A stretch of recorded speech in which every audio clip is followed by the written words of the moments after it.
faking death. For money, hey guys, what's up? Oh my god, ever wondered what drives someone to fake their own death? Today, we're diving deep into the most shocking cases of people who did just that. They dipped out of their lives like, poof, gone! We're talking real-life stories crazier than any horror movie. Let's do this!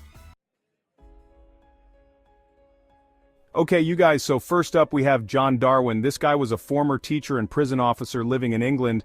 You'd think someone with those jobs would be like super straight-laced, right? Wrong. This dude was drowning in debt. Instead of like getting a second job or selling his car, John decides on a much more drastic solution, faking his own death. Yeah, you heard me right. This guy decides to just like disappear off the face of the earth. So picture this. It's March 2002, and John goes out canoeing in the North Sea. Only, he doesn't actually go canoeing, he just like ditches the canoe and goes into hiding. A few days later the canoe is found, all banged up, and everyone assumes John is like fish food. Tragic, right? Except not so much. Because John Darwin was very much alive and well, you guys. He'd actually gone into hiding, living in a secret compartment in his own house. His wife Anne was in on it too. They were collecting life insurance money, living off the grid, the whole thing. They even used the money to start a new life in Panama. I mean, talk about living the dream, right? Except, it was all built on a lie. 5 years later, John Darwin walks into a police station in London claiming to have amnesia. The police were already suspicious, and when a photo of John and Anne in Panama surfaced online, well, the internet went wild. In the end, John Darwin's elaborate plan to escape debt backfired spectacularly. He was arrested, charged with fraud, and sentenced to 6 years in prison. His wife, Anne, also served time. Alright, so for our next story, we're going back in time to the 1960s, the era of peace, love, and apparently, faking your own death. It was a time when the counterculture was in full swing and people were pushing the boundaries of what was considered normal.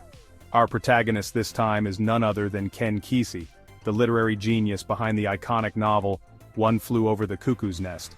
His work was groundbreaking, shedding light on the dark corners of mental institutions and the human psyche. Yeah, you heard that right, the guy who wrote about a mental institution decided to stage his own mental breakdown to escape the law.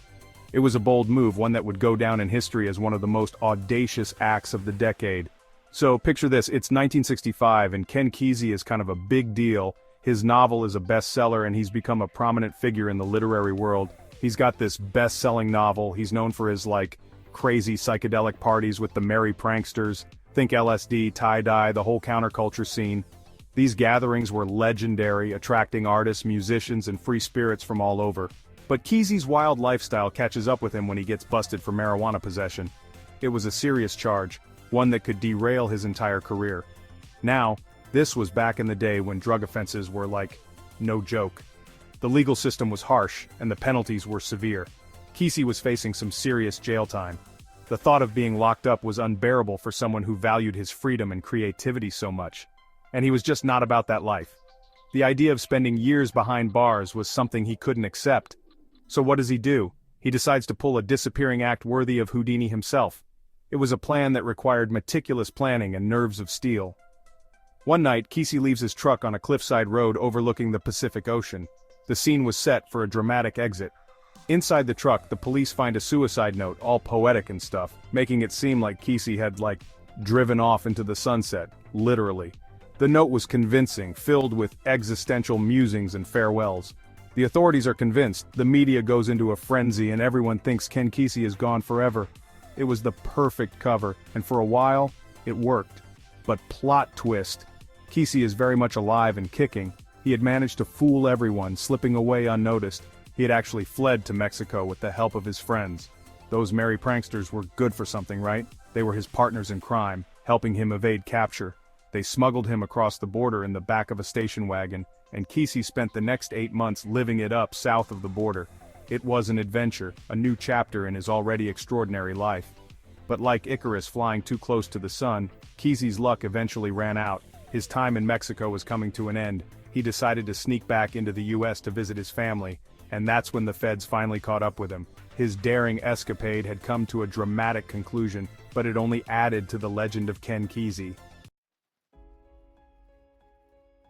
Chapter 3. Samuel Israel III, the hedge fund Houdini.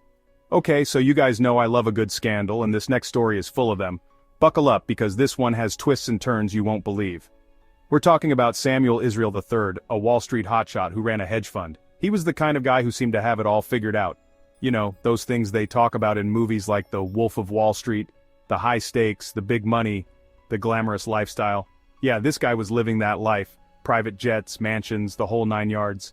He was the epitome of success, or so it seemed. But just like in the movies, sometimes it all comes crashing down, and when it does, it can be spectacularly disastrous. In Samuel Israel III's case, it was a massive investment fraud scheme that landed him in hot water. Like, seriously hot water. We're talking about a scandal that shook Wall Street to its core. We're talking about a 20-year prison sentence kind of hot water, a sentence that would make anyone rethink their life choices. So, as you can imagine, Samuel was freaking out. The pressure was immense and the reality of his situation was sinking in fast. He was supposed to turn himself in, but the thought of spending 2 decades behind bars was just too much to bear. The fear of losing his freedom was overwhelming, so he did what any logical person facing a lengthy prison sentence would do. He faked his own death. Yes, you heard that right. He decided to stage his own demise. On the day he was supposed to report to prison, he drove his SUV to a bridge overlooking the Hudson River. It was a carefully planned move. He parked the car, left it running, and vanished into thin air. It was as if he had disappeared off the face of the earth. The police found his car, but there was no sign of Samuel. It was a mystery that baffled everyone. The Hudson River was searched, everyone assumed he'd jumped, and that was that. Or was it? The plot thickens. Because, surprise, surprise, Samuel Israel III was not at the bottom of the Hudson River. The story was far from over. He'd actually gone on the run, living life on the lam, hiding out in various campgrounds and RV parks. He was a fugitive, evading capture. But just like every bad guy in an action movie, Samuel eventually got caught. His days of freedom were numbered. After about a month on the run, he turned himself in to the authorities. The hedge fund Houdini's escape act had come to an end. Chapter 4: The Disappearing Act of John Stonehouse. Okay guys, get ready for this one because it's juicy. We're talking international intrigue, political scandal, and a whole lot of drama. This story has it all. This is the story of John Stonehouse, a British politician who pulled off one of the most audacious disappearing acts of all time. It's a tale that will leave you on the edge of your seat. So, picture this.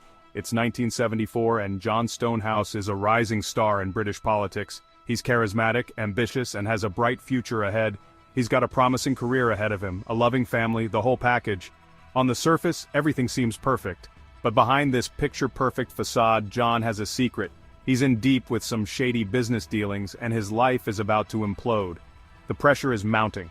Facing financial ruin and possible exposure for his questionable activities, John Stonehouse decides to do what any desperate politician would do, fake his own death. It's a bold and risky move. So John Stonehouse hops on a plane to Miami, Florida. He leaves everything behind, hoping to start anew. He checks into a fancy hotel under a fake name and then he vanishes. Just like that, he's gone. A few weeks later, a pile of clothes is found on a beach in Miami. It's a classic misdirection. The clothes are identified as belonging to John Stonehouse and everyone assumes he's gone for a swim and, met an untimely end. The perfect cover story. But hold on, because this is where things get really interesting. The plot thickens, because John Stonehouse is not swimming with the fishes. Far from it. He's actually alive and well and living it up in Australia. Yes, you heard that right. It turns out John had been secretly having an affair with his secretary, and they had cooked up this elaborate plan to start a new life together. They thought they had it all figured out. They flew to Australia, assuming new identities, and were living the good life while everyone back home thought John was dead. It was the ultimate escape plan. But like all good things, John's luck eventually ran out. The walls were closing in. He was recognized by someone in Australia who had seen his picture in the news. His cover was blown. Busted. John Stonehouse was arrested and extradited back to the UK. His grand plan had come to a dramatic end. Chapter 5: The Unsolved Mystery of Patrick McDermott.